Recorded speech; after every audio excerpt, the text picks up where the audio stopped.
দুটো আলু, সিম আর এই যে পালং শাকের গোড়া, পালং শাক আর মূলো, টমেটো দিয়ে নিরামিষ সবজি। ঝিঙেটা একটু টমেটো আর পোস্ত দিয়ে মাখা মাখা করছি, আর কটা পটল ভাজছি।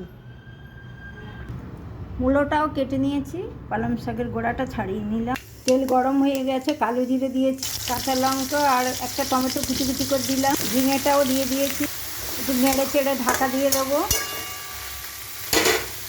শিলে পোস্তটা বেটে নেবো দুটো কাঁচা লঙ্কা দিয়ে। পোস্ত বাটা হয়ে গেছে, পোস্ত বাটাটা দিয়ে দিয়েছি আর একটু সামান্য হলুদ দিলাম।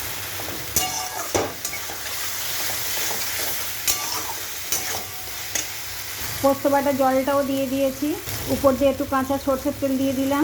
হয়ে এসছে, এবার একটু মিনিট 5 চাপা দিয়ে রাখবো। ঝিঙে পোস্ত হয়ে গেছে, উপর দিয়ে কাঁচা লঙ্কা ছড়িয়ে দিয়েছি। আমার ঝিঙে পোস্ত হয়ে গেছে।